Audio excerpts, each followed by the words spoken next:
June the 2nd, 2010 Platting Board meeting. Will the Secretary please call the roll? Lyndall Story. Steve Abel. Ken Fuller. Ellen McKay. Here. Michael Krieger. Here. Anastasia Taylor. Here. Jody Moses. Here. Carol Stolpe. Daniel Young. Present. Okay, we do have a quorum. The next item on the agenda is approval of action summaries, and there is an issue with the first one, and so if I could have a positive motion on the first action summary, please. Mr. Krieger.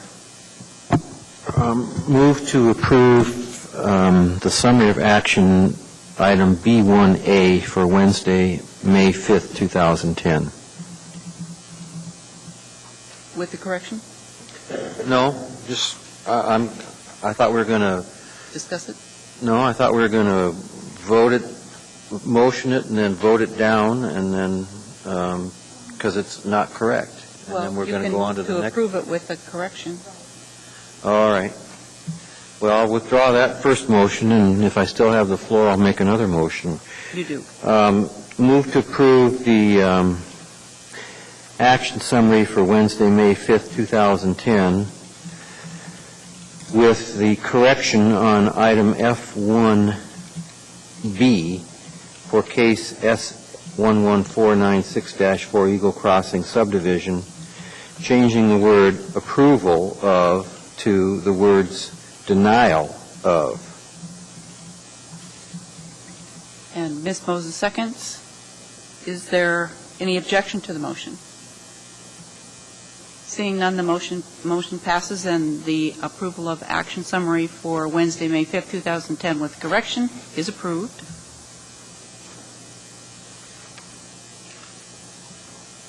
And could I have a positive motion for the remainder of the action summaries, please? Mr. Krieger. Move to approve the action summaries B, C, and D under item B1. Seconded by Ms. Moses. Is there any objection to the motion?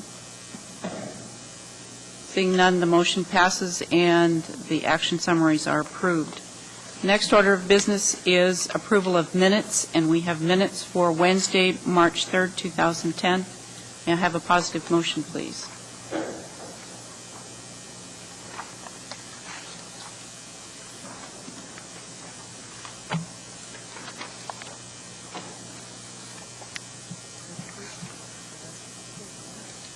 Mr. Young, is there a second? Mr. Krieger seconds.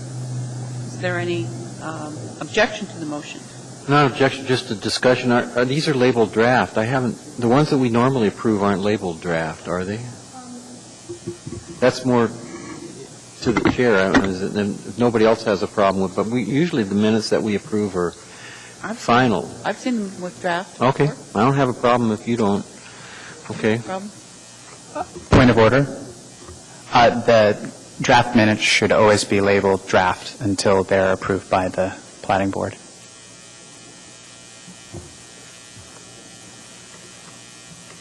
Is there any objection to the motion?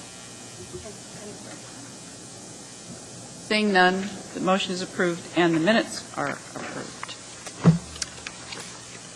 Next order of business is a special order of business. Are there any disclosures for the cases this week, this month? Mr. Young.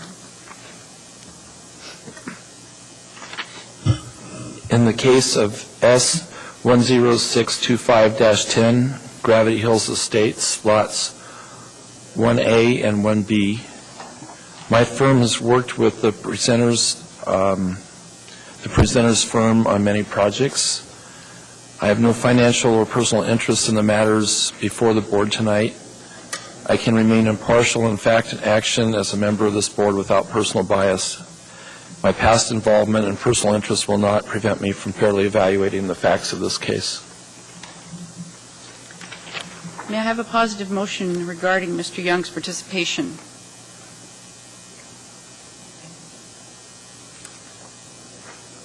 Mr. Fuller. Is there a second? Ms. Moses. Mr. Fuller, will you speak to your motion, please? Yes, I would move that Mr. Young participate. I think that he can show professional objectivity. Is there any discussion? Is there any objection to the motion? Then, Mr. Young, you're directed to participate in case S11801-1. Are there any other disclosures? Mr. Fuller?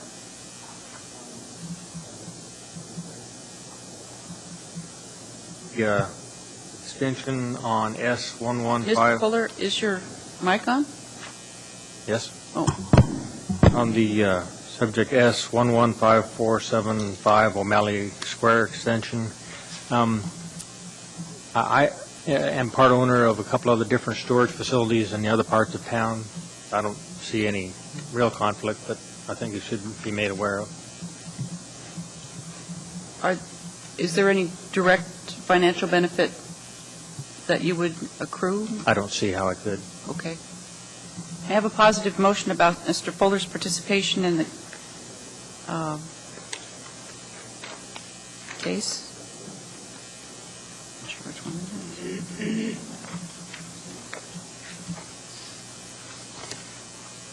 Oh, the consent agenda case. On the consent agenda, vote.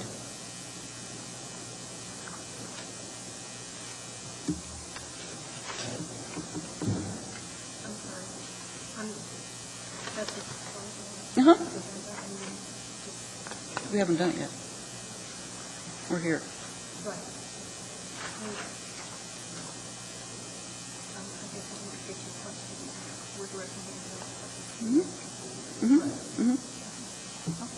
Okay. Okay, Mr. Young moved, Ms. Taylor seconded. Mr. Young, would you speak to your motion, please? Yes, I believe that Mr. Fuller can be fair and impartial in this matter, and I'm going to support my motion. Is there any objection to the motion? Seeing none, the motion passes, and Mr. Fuller is directed to participate in the consent agenda vote. Which brings us to the consent agenda. I have one more disclosure. Uh-oh. Mr. Young. Thank you. In the case of S11811-1 Farm Bluff subdivision, lots 1 and 2, my firm has worked with the presenter's firm on many projects. I have no financial or personal interest in the matters before the board tonight. I can remain impartial in fact and action as a member of this board without personal bias. My past involvement and personal interests will not prevent me from fairly evaluating the facts of this case. May I have a positive motion about Mr. Young's participation in case S11811-1? Ms. Taylor, is there a second? Mr. Fuller seconds. Ms. Taylor, would you speak to your motion, please? I would move that Mr. Young be directed to participate based on his lack of personal or financial interest in the case. Is there any discussion? Is there any objection to the motion? Seeing none, Mr. Young, you are directed to participate in case S11811-1, Farm Bluff subdivision. Any other disclosures? Seeing none, we move on. And the next item of business is the consent agenda. The consent agenda consists of all matters before the board that do not require a public hearing. All items shall be approved by motion without debate. Does any member wish to remove any item from the consent agenda? Seeing none, may I have a positive motion for approval of the consent agenda? Ms. Taylor, is there a second? Mr. Young seconds. Ms. Taylor, would you? No, never mind. Is there objection to the motion? Seeing none, the motion passes and the consent agenda is approved. There are no items on the agenda under old business, and that brings us to the new business portion of the agenda. And during the public hearings, We will observe the procedure that is published on the front of the agenda. After the chair announces the case, the staff will give a presentation, and then after the staff's presentation, the public hearing will be opened, and the petitioner will speak first, or his representative, and they have 10 minutes to make the case, of which a portion may be reserved for rebuttal if they would like. Representative of groups such as community councils or PTAs have 5 minutes, and individuals have 3 minutes. We keep time by the timer here up front, and the light is green during your testimony. When you have 1 minute left, it turns yellow, and when your time is up, it turns red, and there's a sound, and at that point, you should wrap up your testimony. Any individual may have appeal rights relating to any action that we take, and the appeal procedure is outlined on the front of the agenda. With that, we'll do the first case, which is case S11801-1, Gravity Hill Estates subdivision. May we have staff's presentation, please? Thank you, Madam Chair. This preliminary plat is a subdivision of Lot 1 Gravity Hills Estates containing 2.309 acres into 2 lots for proposed lots 1A and 1B. A variance application has been submitted seeking relief from AMC 2180-010 that requires dedication of right-of-way. A 45-foot right-of-way was dedicated for Aurora View Circle with the recording of Plat 2009-7 for Aurora View subdivision. This street was built to municipal standards under a subdivision agreement and has been released from warranty and accepted by the municipality. The road improvements are constructed and are located west of the street center line for the most part. No additional road improvements are required with this particular platting request. There exists a 15-foot ingress and egress easement that does run adjacent to Aurora View Circle on the north and west property boundaries of existing Lot 1 Gravity Hills, which is the subject of this subdivision. The easements were provided by warranty deed recorded in 1957, and that was to dedicate to the use of the public forever for ingress, egress, and utility purposes. The combined 60-foot width of the 45-foot right-of-way dedication and the 15-foot ingress, egress easement meets the Title 21 standards for right-of-way width. However, technically a variance is requested for dedication of the 15-foot ingress, egress easements. It does not appear that granting the variance will be detrimental to the public welfare or injurious to other property in the area. Project management and engineering does request clarification that the public use easement can be used for public uses by creating an overlapping 15-foot easement within that existing easement for snow storage, slope, and drainage purposes. With the overlapping easement, uses that are typically located within a dedicated right-of-way will legally exist within the within the public use easement.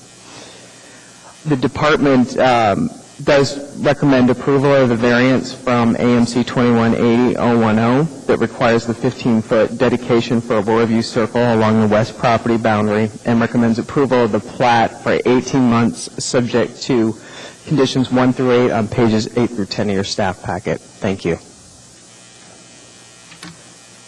Thank you. Are there any questions of staff?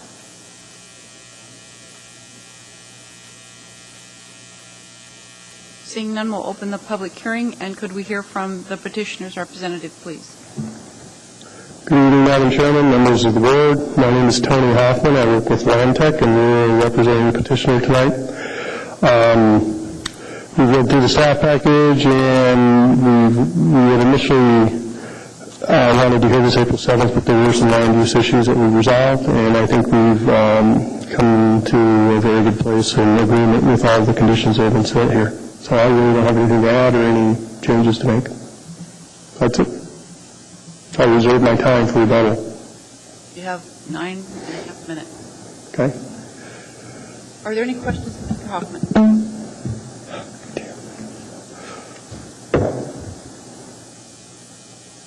Thank you. Is there anyone else wishing to testify in case S11801-1 Gravity Hill Estates subdivision? Please come forward and state your name for the record. Madam Chairman, my name is Bill Tucker of Alaska Land Development Services. We did the work for the adjacent property, Aurora View subdivision. I'm, I guess, here to make a couple of specific points, and I'll try and be brief. For what it's worth, the access that these folks are going to use was constructed by Mr. Tenney, the Aurora View developer. That particular intersection is, without a doubt, the only safe location to access those properties up there. The Gravity Hills folks had the opportunity to participate. They chose not to. We relied on 15 feet of existing ingress-egress easement, which this board chose to keep with the original Gravity Hills subdivision when it was split into two the long way. It appears from the record that construction on Gravity Hills right now already maximizes or over-maximizes the usage for the property, since it appears to be either a duplex or a triplex. And on that basis probably doesn't qualify to be further subdivided. Presumably, after 40 years in this business, I realized that while we try to do develop equitable regulations, it doesn't always work out that way. But I guess the bottom line here is, if this is approved, which might be for the best for all, I don't know, it effectively shoehorns two more lots into the Aurora View subdivision. Right now, the Aurora View subdivision is going to be obligated to provide all maintenance for the road and drainage system, and has restrictive covenants that are appropriate to the area. I guess if, in fact, the board chooses to approve this subdivision, we would like to see it conditioned upon actual entering in by both lots to the homeowners association, accepting the covenants and being prepared to pay their share of the road maintenance costs.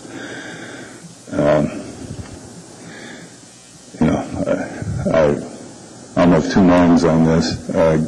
Given the participation to date, it's a shame to see it go forward, but on the other hand, it might be for the best for all concerned if, in fact, it went forward as a unit.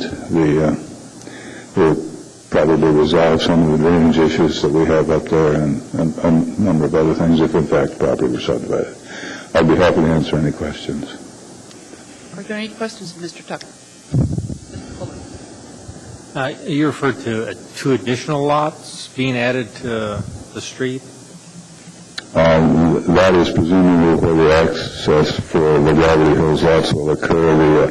My understanding from the DOT right-of-way people is that the existing driveway that serves that single lot is not going to be permitted, and that they would expect that lot to access Aurora View Circle.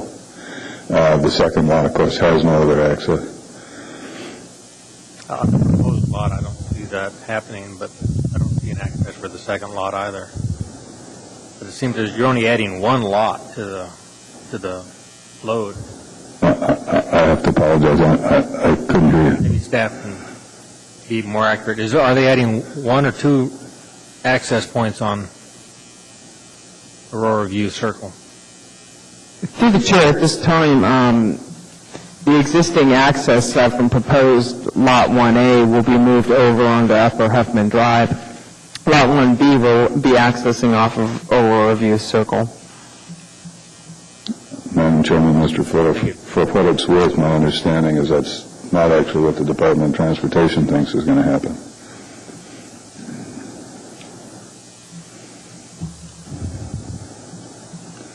And I guess further, if you've been up there, you know how hairy that access onto Upper Huffman is. There's a quite a steep grade break, lousy visibility both directions, and people don't seem to be able to read the speed limit signs.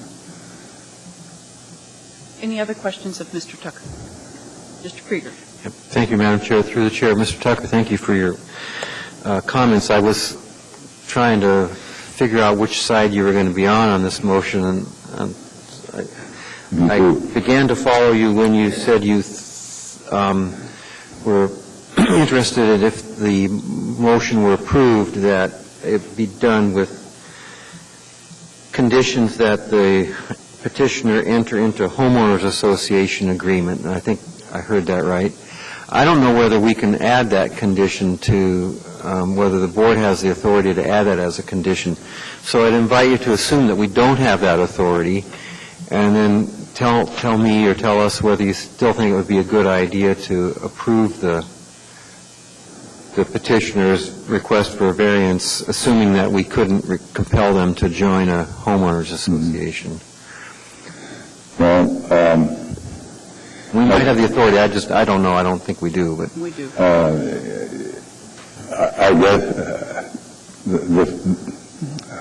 the first point, of course, is the homeowners association will be the users of the road somehow or another are going to be obligated to cover maintenance costs for both the road and the drainage system, and the drainage system had to be constructed to handle a lot of other shortcomings of previous plotting actions. So there will be real cost involved in snow plowing and so on and so forth. And I guess one could assume that in the fullness of time there will be an overriding association which would include the other two lots. But with the homeowners association, of course, collection of dues and that sort of thing is a whole lot less painful, more functional. As a practical matter, from the standpoint of the developer, there are no nickels out of his pocket on this one. It all falls on the future users.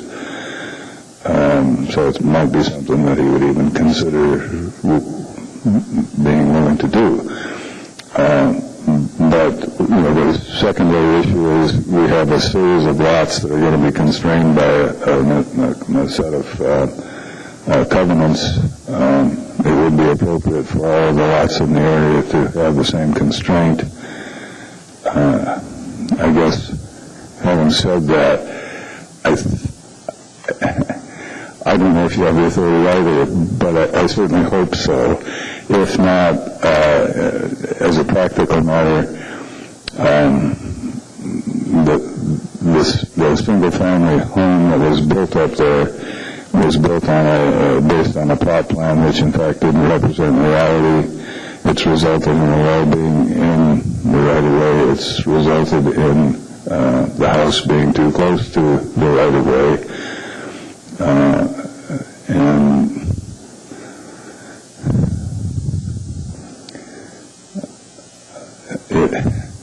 it's been subsequently expanded to at least 2, if not 3 living units, and been advertised that way as recently as a couple or 3 months ago for sale.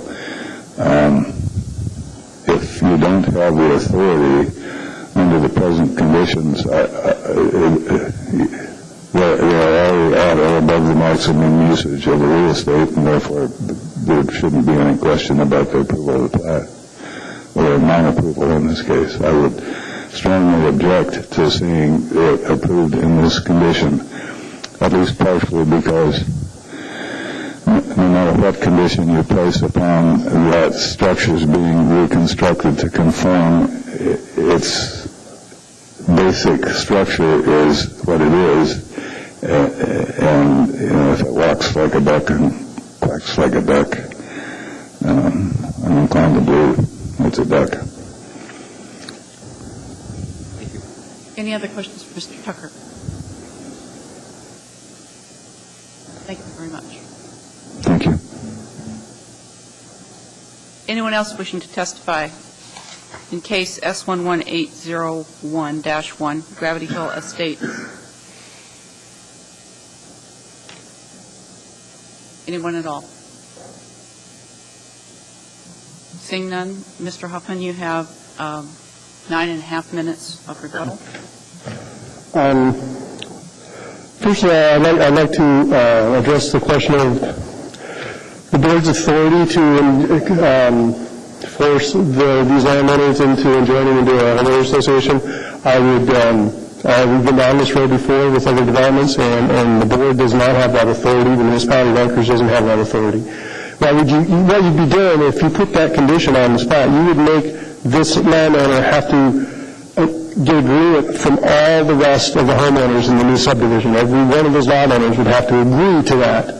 And the homeowner association is created with a group of people in mind to start with. And if it's a phase type of homeowner association, then there's other groups that join it. But that's not the case here. And what you would be creating is a real problematic, almost, it would almost be impossible to do it. I mean, it would be an effective way to block this subdivision, if that's what you're trying to do. And I would request the municipality show me where in Title 21 or whatever municipal code that gives them the authority to do that. Because I'm sure it's not there. So that's the first point. The second point about the Upper Huffman access for Lot 1A, we have that Lot 1A has been accessing Upper Huffman since that house has been accessing it forever. We've applied with DOT for the permit. We've heard no comments back to say they're not going to grant it. It's in the process. It is a lengthy process. The application's been in for 7 weeks. We are expected to get that. That's the plat condition that you put on us that we can live with, and we have to supply that. So that's something we're going to have to work through with DOT. There's no question. And the last issue I want to address is this issue of the multi-dwelling conception of that house. That was why we delayed this plat, is to work out, and we actually got a land use inspection and a building inspection by the municipality of that house and the dwelling units in there, because there was some confusion about how many families were living there, and it complies with Title 21. It's a single-family home. That's why we delayed for 2 months to get the building inspection. Otherwise, the municipality, the planning department, wouldn't be hearing this case. They wouldn't let us go forward if this was a multi-family house. We couldn't do this. So, you got any other questions? Any questions for Mr. Hoffman? Mr. Bullock.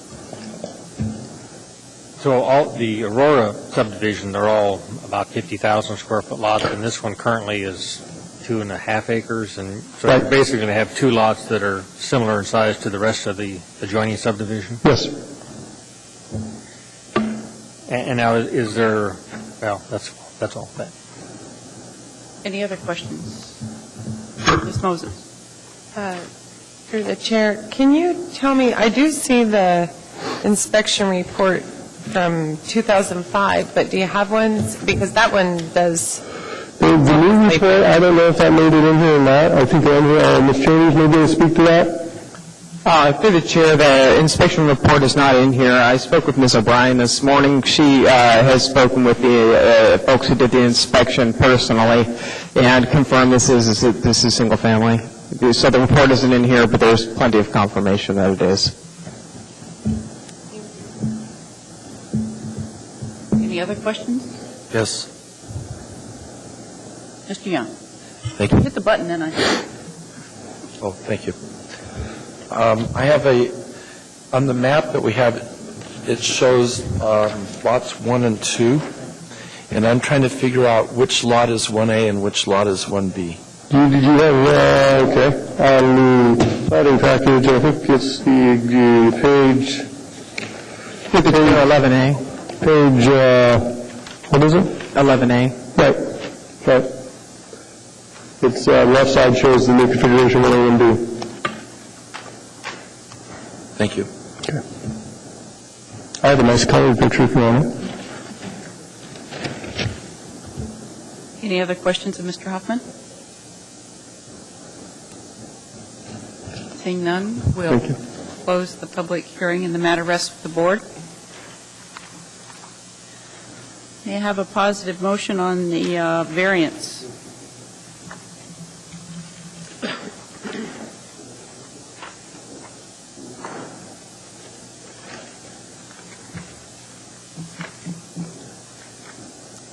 Mr. Fuller, is there a second? Mr. Young, Mr. Fuller, would you speak to your motion? Yes, the matter of case S11801-1, Gravity Hills.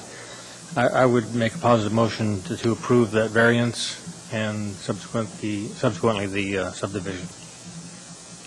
Excuse me? I didn't hear that. Approve the variance and? And subsequently the subdivision. I mean, I don't know exactly how that... We're just doing We're the variance, right? variance Okay. first. Just the So, variance. Mr. Fuller makes a motion for approval of variance from AMC 2180-010 that requires the 15-foot dedication for Aurora View Circle along the west boundary. Any discussion on the motion? Any objection to the motion? Seeing none, the motion passes, and the variance is approved.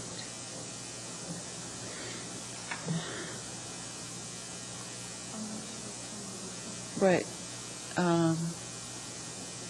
We need to have some findings. Is there a reason, Mr. Fuller, that you believe that the variance should be granted? The variance should be granted because the road is already in. There isn't going to be any need for any future taking. It's a dead-end hammerhead road. The lots will be subsequently the same size as the adjoining lots. The snow is being used. Storage will be assigned to the additional 15 feet, so they'll actually have the 30 feet, just not a total dedication because of the conflict that would happen with the existing house if you tried to take an additional 15 feet. Thank you. Okay. And it's approved. We've gone through that part. Okay, so now, moving on to the plat. Is there a positive motion for approval of the plat? Ms. Moses, is there a second? Mr. Young. Ms. Moses, would you speak to your motion, please? In case S-11801-1, Gravity Hill Estates, moved to approve the plat for 18 months, subject to conditions 1 through 8. And Mr. Young seconds. Ms. Moses, would you speak to your motion, please? I intend to support the motion. I don't see any reason not to approve it. It appears to meet all the minimum requirements. Any discussion on the motion? Any objection to the motion? Seeing none, the motion passes and the plat is approved.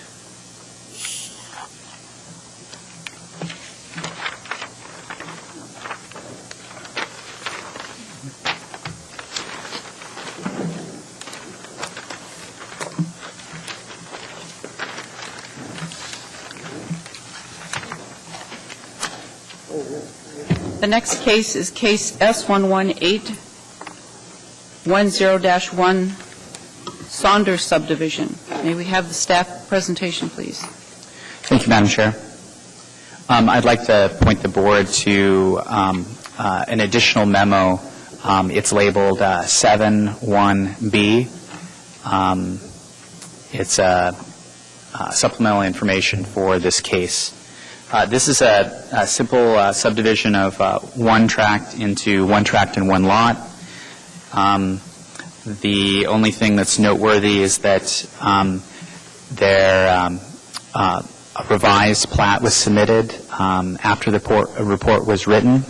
The revised plat you can see in this the attachment to this memo, and it shows the lot line that's being created, being moved 19 feet to the east, and with that, a plat note is warranted, an additional plat note reading the common access easements are for the use of tracts A-1B, Lot 1B, Tract B1A per Plat 2009-122 and the unsubdivided parcel to the south.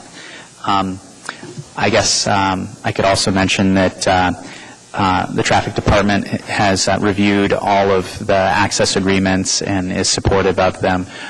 Presently, you might have driven by this property on the way to the hearing.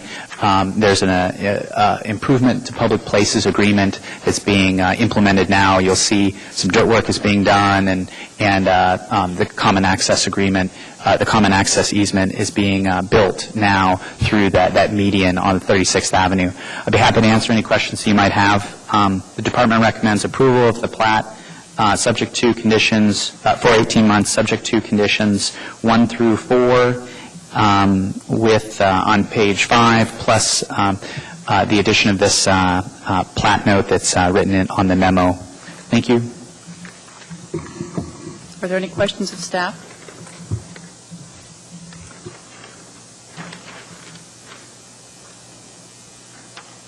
Seeing none, we'll open the public hearing, and could we hear from the petitioner or the petitioner's representative, please?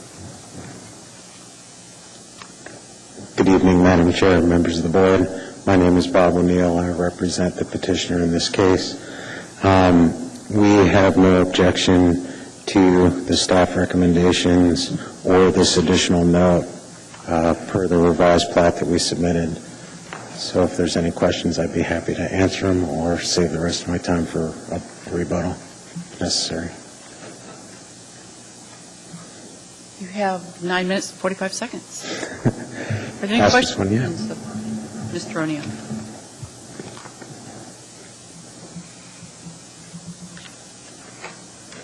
Thank you. Anyone else wishing to testify in case S118-101-10-1, Saunders subdivision? Anyone at all?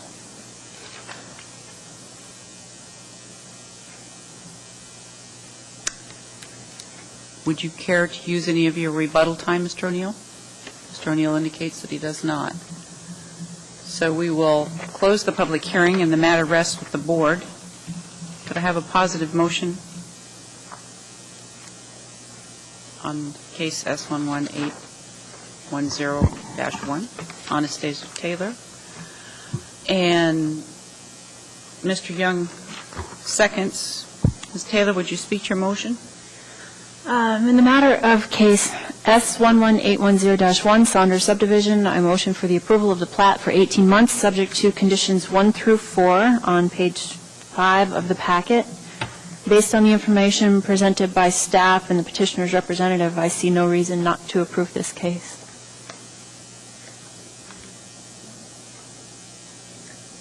The additional plat note? Oh, I'm sorry. And the additional plat note mentioned in Memo 7-1B. If we could add that to the condition. To your motion? Yes. And Mr. Young, is that agreeable to you? Yes. Is there any discussion on the motion? Any? Well, she did pretty good. Any objection to the motion? Seeing none, the motion passes and the plat is approved.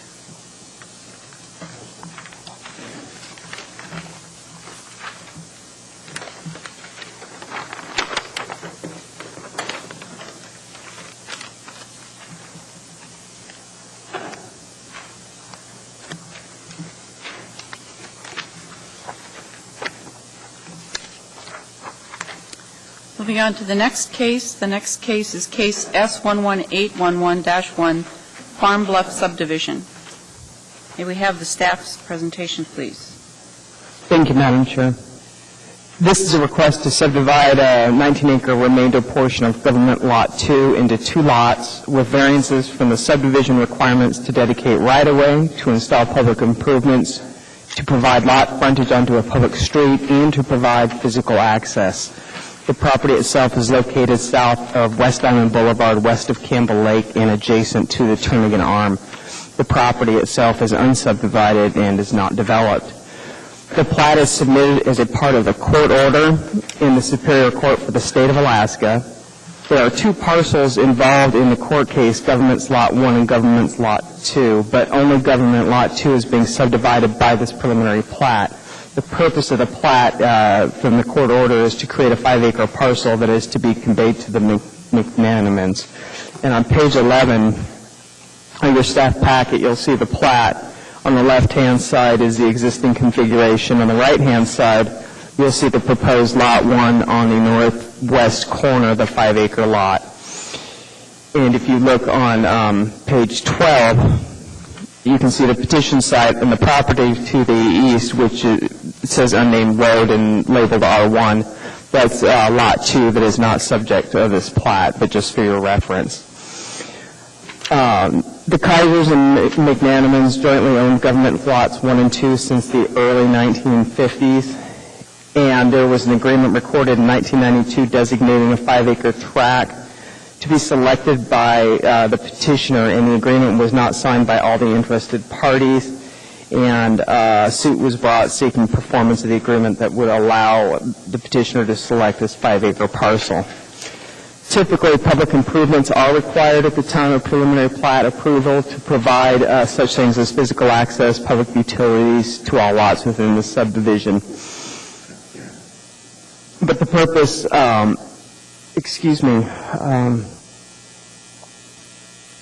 the application states that development of the property is not anticipated at this time, and the sole purpose is to create the proposed lot for transfer of ownership. Revised comments from project management and engineering notes its responsibility to require these improvements and states that after reviewing the court order and the letter of April 12, 2010, from the petitioner's attorney, project management and engineering will rely on the conditions of access and utility easement number 2 to ensure construction of the access should Lot 1 be further developed. And project management and engineering does require an executed copy of this access and utility easement to be provided prior to final plat approval. As the variances conform to the court order that the plat is to proceed without the requirement that the access road utilities be installed and constructed at this time, the department does support the variance requests and does recommend approval of the plat subject to conditions 1 through 9 on pages 8 and 9 of the staff report. Thank you. Thank you, Ms. Chambers. Is there any questions of staff?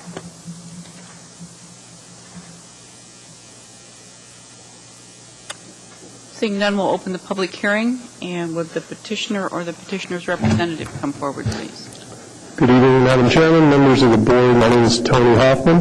I work with Land Tech, and we're representing the petitioner on this case tonight. With me is Don McClintock, the attorney for the McManamans in this case. And if I'm going to defer questions about the court order if you have any, and what that discussion is about to Mr. McClintock if you have any. This is a very straightforward plat. The variances, as Angela stated, are requested to allow us to proceed and fulfill the court order without, at this time, building any improvements in the roads. I think there's adequate safeguards in the platting conditions and in the municipal guideline, DCM and the other title construction requirements that no development is going to occur on the property, the 5-acre property, or the other remainder property until improvements have been built. So this plat does facilitate us to comply with the court order. We agree with the conditions. We worked with the trail coordinator, the non-motorized trail coordinator to talk and figure out where she wants the trail isn't down from Bird Lane to the creek. I'll have to go walk that with her and hold on to her while she falls down the bluff. But we'll do whatever it takes to satisfy her. Other than that, I'm open for questions. I'll have to save my time for rebuttal. You have 8.5 minutes for rebuttal. Are there any questions for Mr. Hoffman or Mr. McClintock? Mr. Krieger. Thank you, Madam Chair. Staff presentation suggested that the board has been ordered to approve this. Can you show us, can you or Mr. McClintock show us in the order where we're catching our marching orders from? Yeah, we were just talking about that. I'm going to speak to that. I thought you might ask that question through the chair, Mr. Krieger. The court has not ordered this Platting Board to approve it.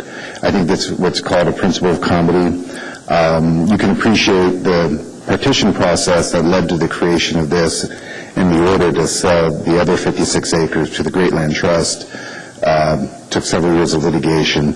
The shape of the parcel was negotiated to be exactly the same that Tex Kaiser got back in 1962 that he built his homestead house on.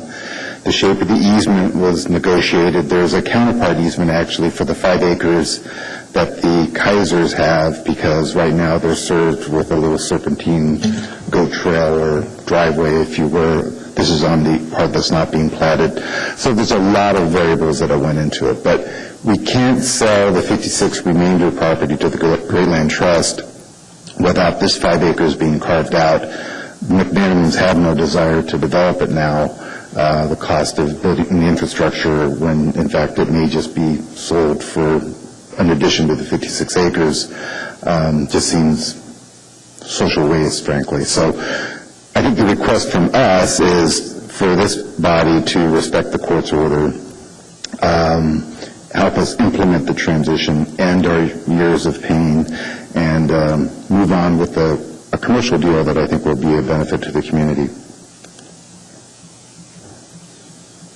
Mr. Krieger. Are you aware of any objections from any of the parties to the approval of the trust, of this plat, rather? Yes, we are in litigation. One of the parties, represented by Mr. Wagner, one of his clients, Deborah Ivey, basically we have to do everything by motion through the court. This order, these platting findings will be presented to the court for its acceptance as well. I feel comfortable that these findings as recommended by staff are well within the intent of the parties and it should be approved, so I have no problem bringing it forward as printed, but we will have to get the court to order it over the objection of one of the other owners. Thank you. Ms. Chambers? Through the chair, in regards to that, Ms. O'Brien did speak to me regarding this case this morning. She went through that court order at least 3 times and went over it with the platting officer as well, came to similar conclusions as Mr. McClintock. Thank you. Thank you, Ms. Chambers. Any other questions for Mr. Hoffman or Mr. McClintock? Thank you. Anyone else wishing to testify in case S11811-1 Farm Bluff Subdivision? Please come forward and state your name. It's difficult to spell. Please spell it for us.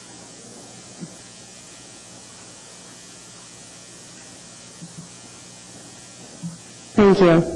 My name is Karen Sobolewski, and I own the piece of property on Shoreline Acres that is at the end of Jade Street, at the junction of Jade Street and Bird Lane. My concern regarding on page 8, item 7, resolving the need for a location of a trail easement connecting Bird Lane to the creek, is with a non-motorized trail coordinator. Should this property be developed at some point in time, or should it also be included in the proposed parkland? My question for you would be is how is that going to impact my property?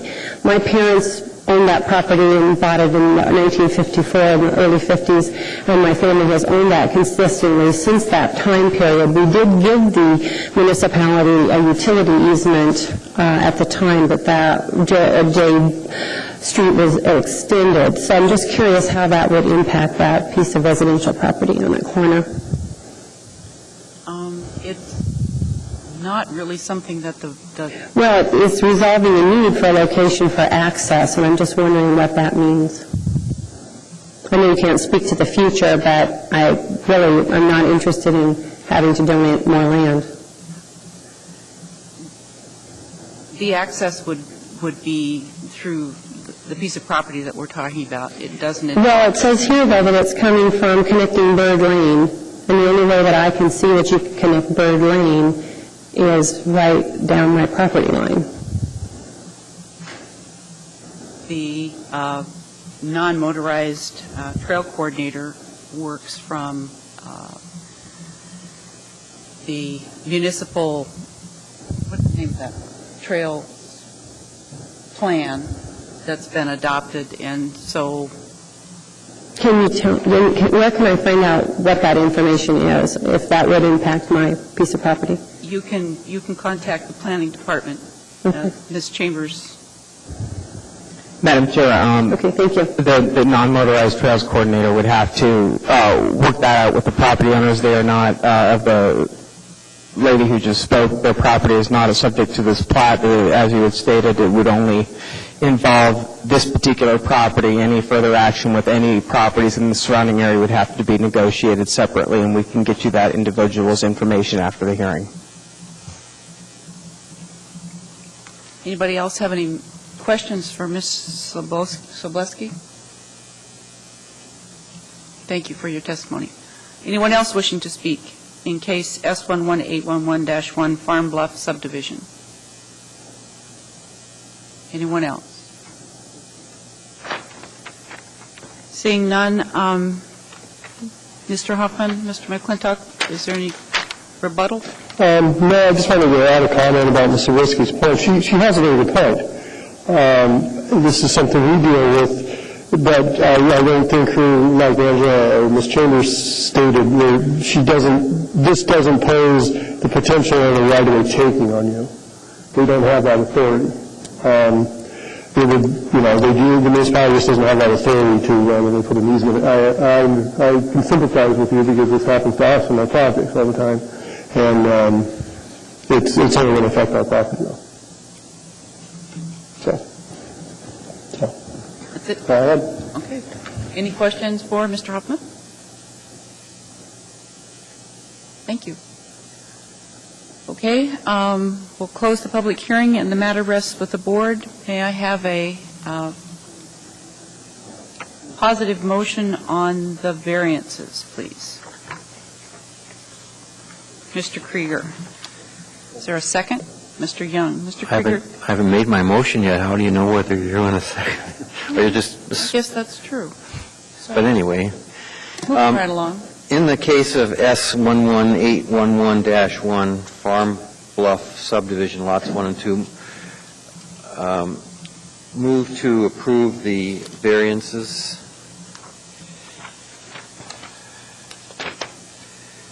From AMC 218010, 2185-030A, 2180-330, and 2180-200. And Mr. Young seconds that.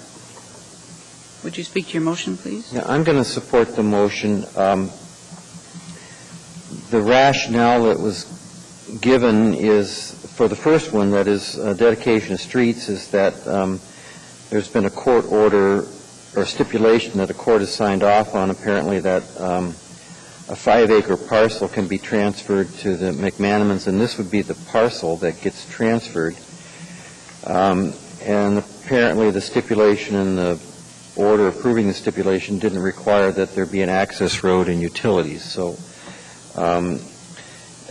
it's not clear to me whether all the parties presently agree with this action, but it sounds like that's a matter for some further legal proceeding.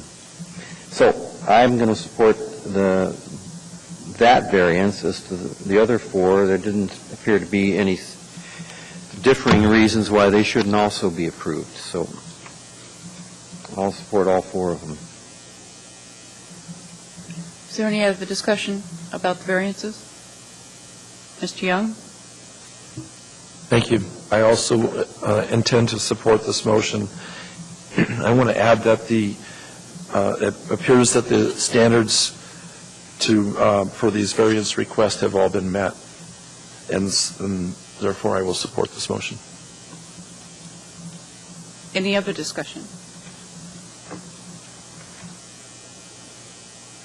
Is there any objection to the motion? Seeing none, the motion passes and the variances are approved. Moving on to the plat.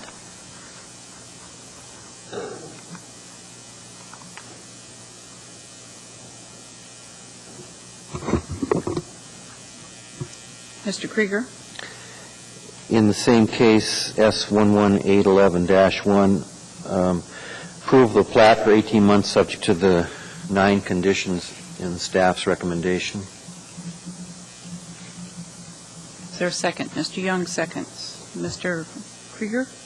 Yeah, for the same reasons that I earlier stated, there doesn't appear to be any objection to this at this hearing at least, and the plat appears to resolve some longstanding issues. So I'll be in support of the plat. Any other discussion? Any objection to the motion? Oh, Mr. Young, are you? Okay. Any objection to the motion? Seeing none, the motion passes and the plat is approved for 18 months.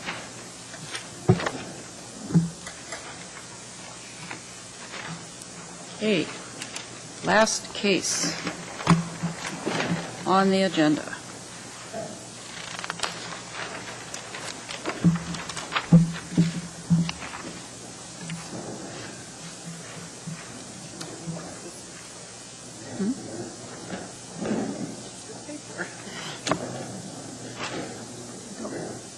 Case S11808-1, amendments to AMC 2113-134, approval of plans for commercial tracts. May we hear from Staff. Yeah. The staff, please. Madam Chair, staff drafted this ordinance to improve this section of code. It makes minor changes that would make commercial tracts subject to subdivision agreements and a few other things. It's sort of cleaning up these regulations. This ordinance, after this hearing, this ordinance will be reviewed in a public hearing in front of the Planning and Zoning Commission and then the Assembly before it could be adopted. The Department recommends approval of this ordinance, and I would be happy to answer any questions that you might have. Thank you. Thank you. Are there any questions for Mr. McLaughlin? Mr. Fuller? No, through the chair. What is there a size designation for commercial tracts? Is there some parameters here that I'm missing? Through the chair, Mr. Fuller, anything over 20,000 square feet in building size would be subject to the big box review, large commercial establishments site plan review. No, there's no, in the existing code and these proposed changes to the existing code, there's nothing about lot sizes. Sorry. Mr. Fuller? In A, it's referring to a number of different zoning classifications, and as you got I1, 2, MI, GRST. Well, now, are all these currently used designations, or are these anticipating some additional zoning districts? Through the chair, Mr. Fuller. So each of these zoning districts currently allow commercial tracts.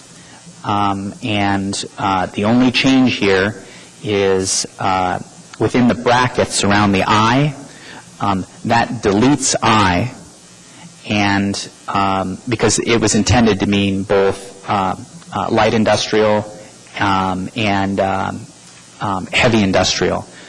So this changes it. So the brackets mean that I is deleted because that was confusing, and instead it's written out in the long form I1 and I2, so there's no confusion. So the underline means that's new language added to this. But in effect, it's not changing anything. And you're changing D from 15 copies to 45 copies of a proposed commercial site plan? That is correct. Over time, there are more agencies within the municipality that review these, and of course, we need one for the file and 9 for the board. So we just need more copies because we circulate them to more agencies, the Department of Transportation, the state offices. That's the reason for that change. So where does it speak of this 20,000 square footprint? That's in a different section of code, 2145, I think, or 2150, conditional use permits. It's a different part of your code book that requires any building constructed, a commercial building of over 20,000 square feet to be subject to the large commercial establishment site plan review. It's not, there's nothing written in this code about it, and there shouldn't be. That's handled in a different part of our land use code, Title 21.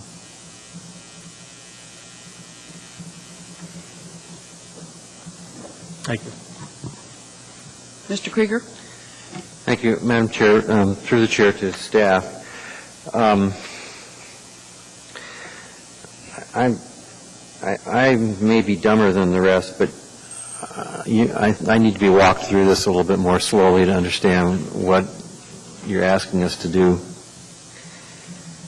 The background, I guess someone has written this. Mr. McLaughlin has initialed it. Mr. Weaver has presented it. The background says that there are regulations, but the current regulations permit these commercial zoning districts to be done without requiring them to adhere to most subdivision standards. Now, I don't remember there being any problem with commercial tracts coming before the board for subdivision. We've done that a lot. So, and the memo says the subdivision regulations are found in 3 places. So my first question is, what subdivision regulations are being changed?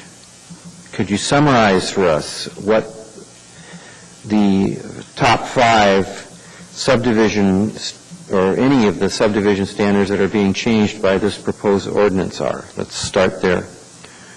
What's changing from before to now? Okay. Through the chair, Mr. Krieger.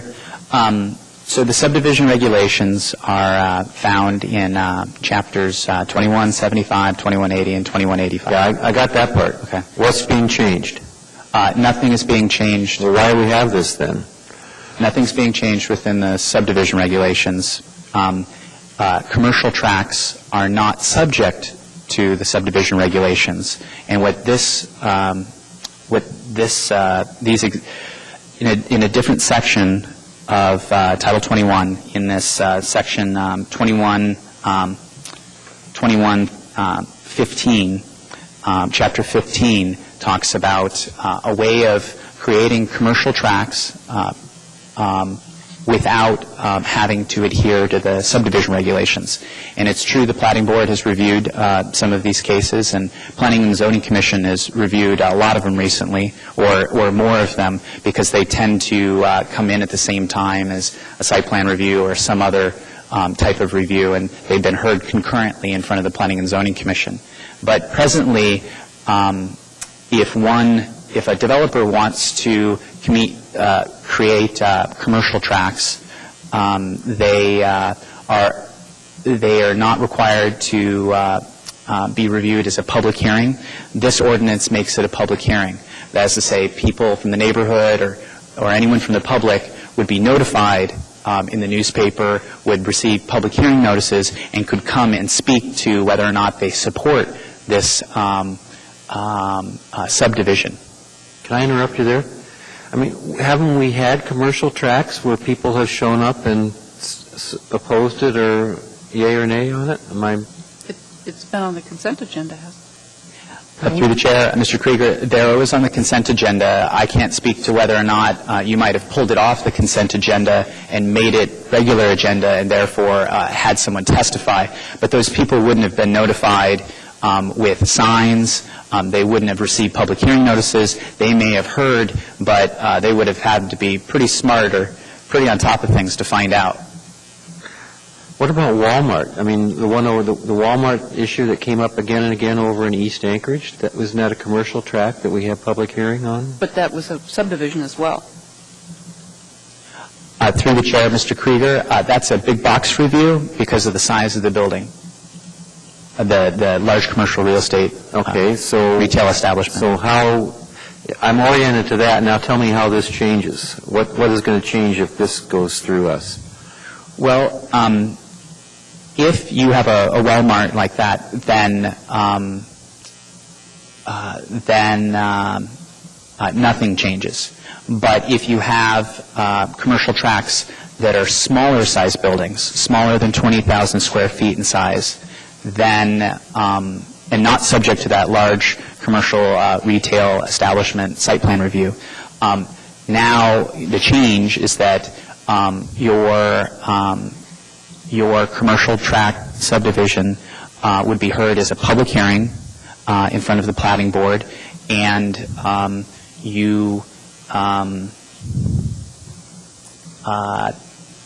the planning department could recommend, or the Platting Board could require that the subdivider enter into a subdivision agreement to make public improvements. That is to build right-of-way, to provide certain public amenities that are required in those chapters 2175, 2180, and 2185. Presently, the Platting Board does not have the authority to require the subdivider to construct right-of-way or sidewalks, public lights, curb and gutter, drainage. You can't require them to do any of those things because a subdivision agreement is... Okay, I get that part. If I can. So one of the things that this does is it applies commercial tract regulations for larger parcels to smaller parcels. I got that, I think. What else does this ordinance do, if anything, that's significant? It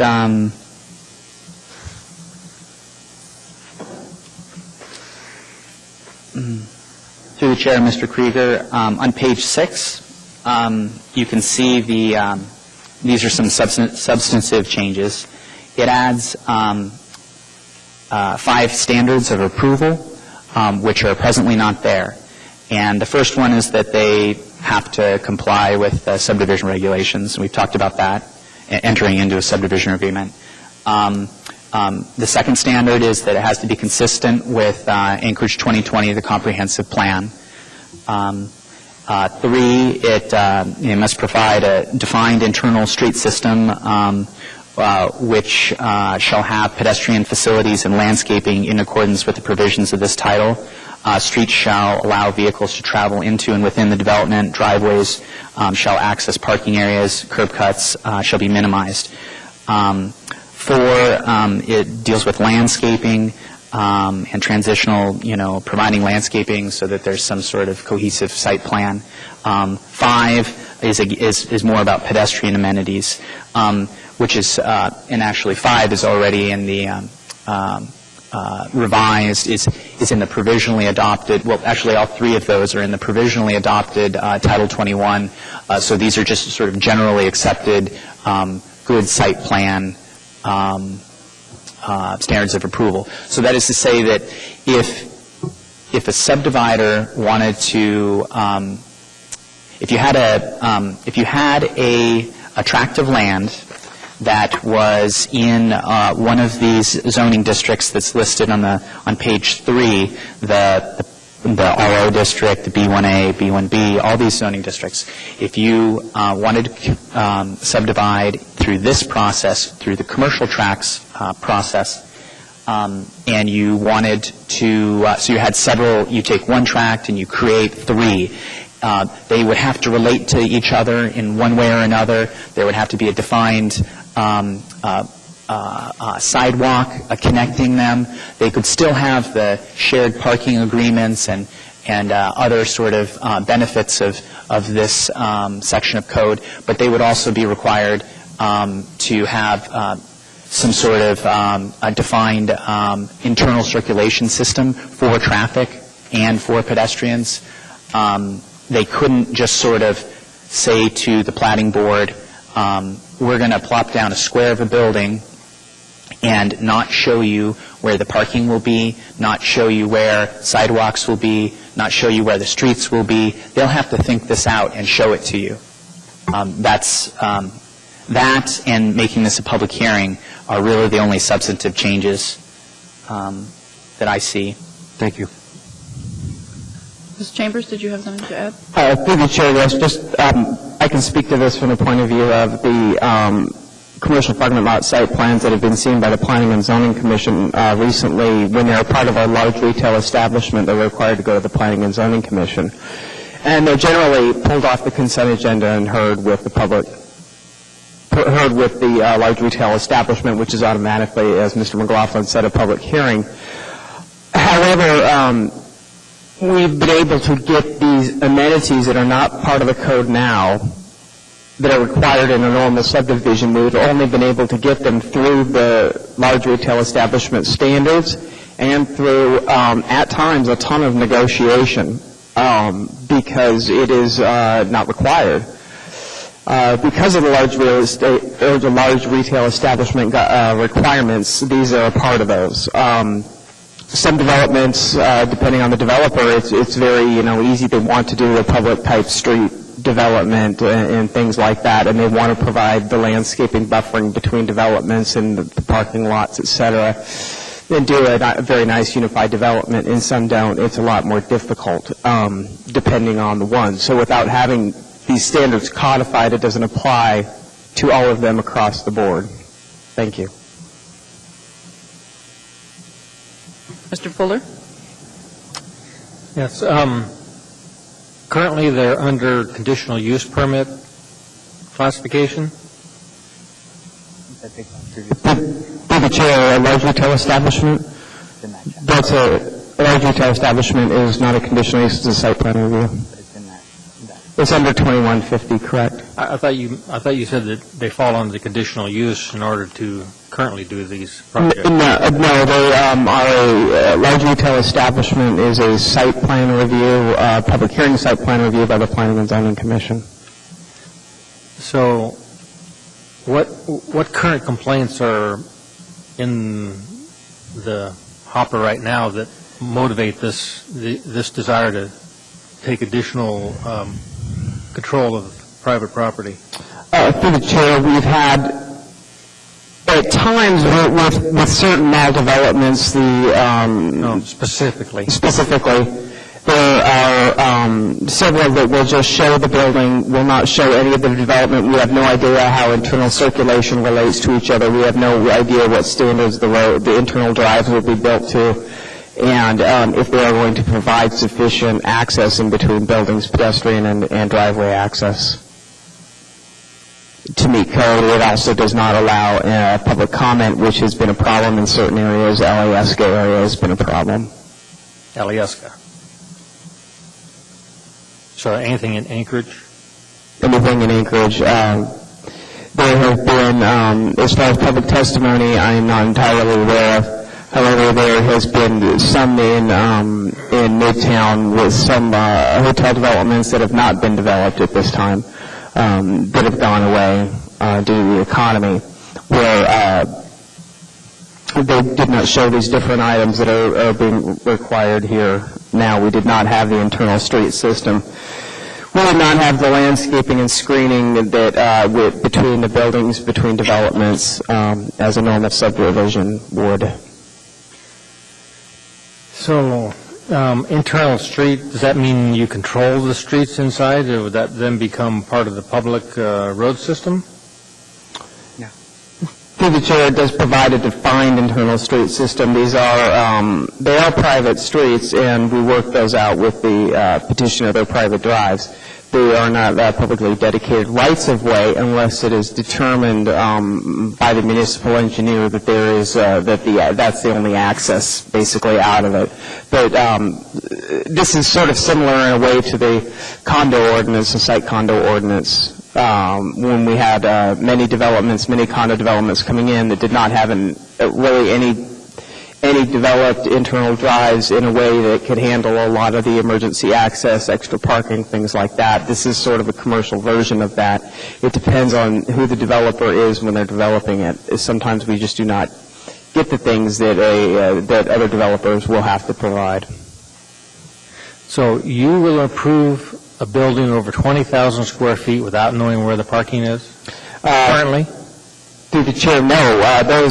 Anything over 20,000 square feet is a public hearing, and so this would then be anything under 20,000 square feet? This would get any other commercial development or developments that are in these districts. For example, the Alyeska developments are not commercial. They're not a commercial retail development.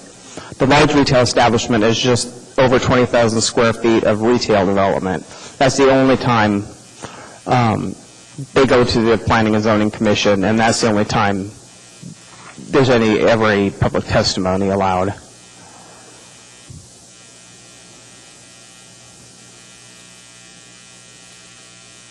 So where is this being generated, this desire for this additional control of private development? Through the department, the municipality. Thank you.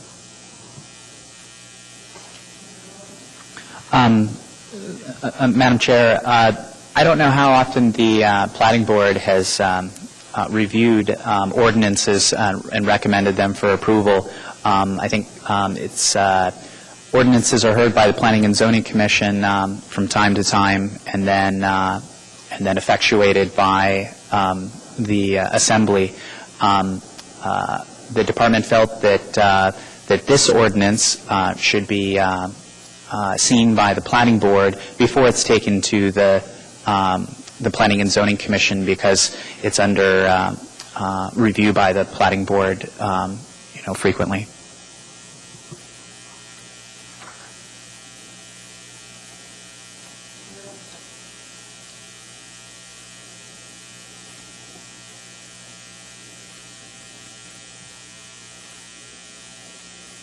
We have a public hearing on it?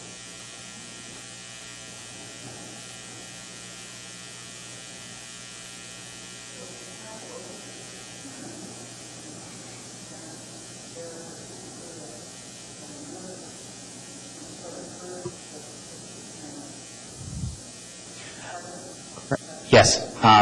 We can open it up to a public hearing and then close the public hearing, treat it like a normal, but we are, the municipality is the petitioner.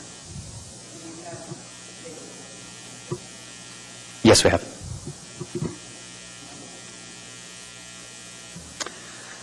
Anyone else wishing to testify in case S11808-1, amendments to Title 21? Anyone at all? Seeing none, we close the public hearing, and the matter rests with the board.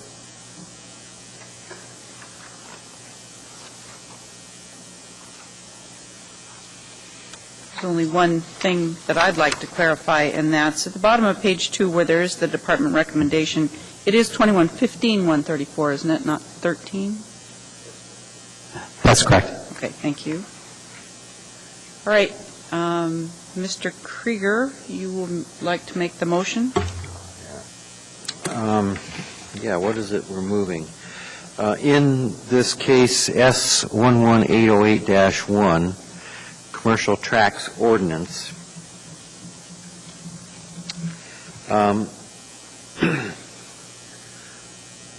I move to adopt the department's recommendation with respect to the proposed amendments to AMC 2115-134. I think it's awkwardly worded. The department's recommendation, that's the end of my motion, so I'll stop there. I'll wait for a second. Is there a second? Ms. Moses seconds. Would you speak to your motion now? Yeah, I don't think we're approving the amending. We don't have the authority to approve the amendment of Anchorage Municipal Code, but we can advance this proposed amendment down or up to whoever else has to look at it, including the code, including the assembly. So I think I understand what's being proposed here, and I think it's reasonable, so I'll support the motion. Any other discussion? Is there any opposition to the motion? Mr. Fuller. Yeah, I'm uncomfortable with further intrusion where there isn't any evidence of shortfalls in the current system for building permits or development. The camel's well in the tent, but here we're just moving it farther in, down to pedestrian access, internal street systems, which may or may not then fall under the control of the municipality. There's already screening.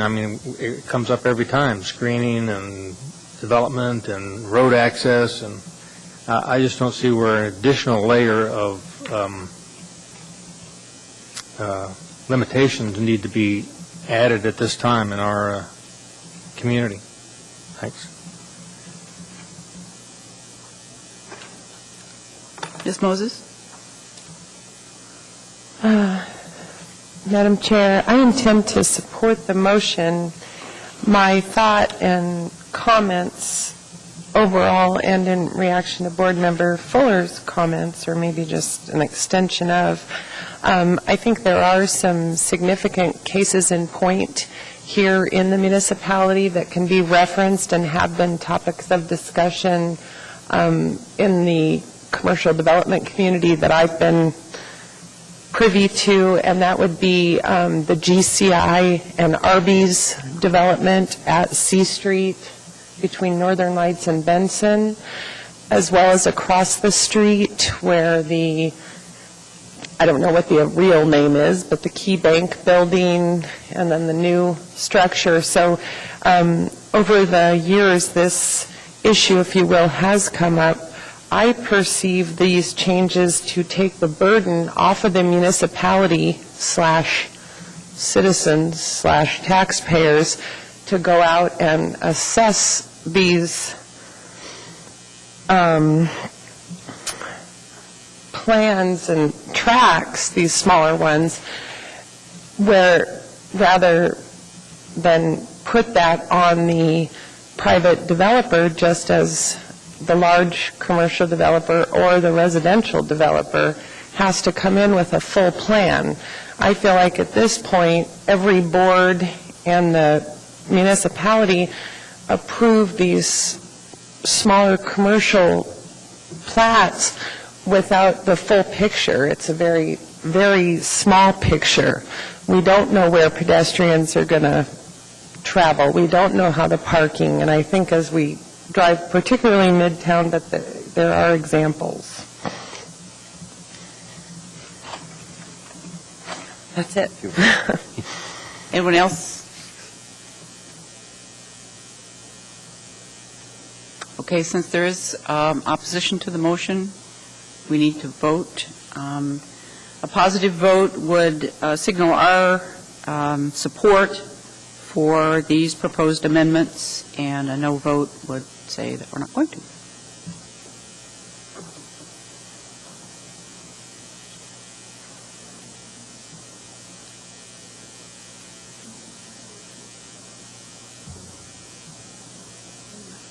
Okay. That motion passes, and we support these proposed amendments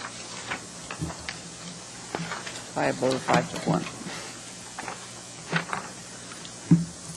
Okay, that is the end of that portion of the agenda. Persons to be heard? Reports, no reports. Board member comments, there's a luncheon. What about ethics? Oh, Secretary, that's you. Oh, Joe wants to talk. I just want to bring to your attention that there was a copy of a PowerPoint presentation in your packet on ethics. Also earlier, probably in February, you would have received an email from Gloria Stewart on ethics and disclosures and links to the particular codes that pertain to ethics. If you don't remember that email or don't remember, if you need a copy of it, I can arrange to have that resent to you. Part of the requirement of this was filling out the financial declaration for the municipality. So we just need to make sure on the record that you're aware of the ethics requirements. And let's see if I Through the chair, we're going to bring that ethics information we're required to bring to you every year, just to put it on your agenda, just so you're aware of it. So we just put it under comments at the end. We'll send you the links annually. If you need any other information on it, you can always ask. And it looks like, Mr. Fuller, we're still waiting for you on that financial form. Did you complete it? Oh, okay. You dropped it off down at the clerk's office? That's probably why we haven't heard yet. Okay. Also, I'm going to take a moment to nag everyone about using your microphones because I'm finding spots where people have forgotten. And it's not just y'all, it's other boards and commissions too, so do please be aware to hit your mics because if not, I'm up to trying to pick up what you did from the mic down at the podium, and it's a little difficult when I go back to check things. And that's about it. Then for me, there's a luncheon tomorrow. I don't know if anyone else is planning on attending. I'm going to attend. I downloaded the agenda and found out that I'm actually speaking. So that was exciting. So I have 5 minutes to say something. Does anybody have anything? Does staff know what's expected? What they're looking for? Through the chair, I'm sorry if you could repeat the question. What they're looking for in regards to? There's a luncheon tomorrow, and the luncheon. The luncheon is about the Planning and Zoning Commission chair has a monthly meeting with the planning director because they have a lot of overreaching policies and other items regarding the Title 21 rewrite, et cetera, that they deal with. And the chair of the commission had not met with any of the boards or other commissioners and thought it might be a great opportunity for the regulatory boards and commissioners who could make it to get together. So nothing is really expected. It's more of a just get together, and if you have any other issues or related concerns that you'd like to bring to attention to any of the other boards or commissions, it'd be an opportunity to do that. So does anybody have anything they want me to talk about? Carry forward?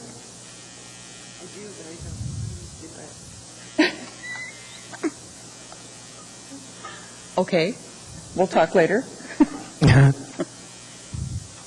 Anyone else? Okay, I'll just say we're all happy and. Say that. Except the vice chair, who's kind of disgruntled. No, I don't. I have nothing to suggest. Okay, I don't know whether I'll make something up. Yeah. Motion to adjourn? Somebody? Anybody? Ms. Taylor, thank you. We're adjourned.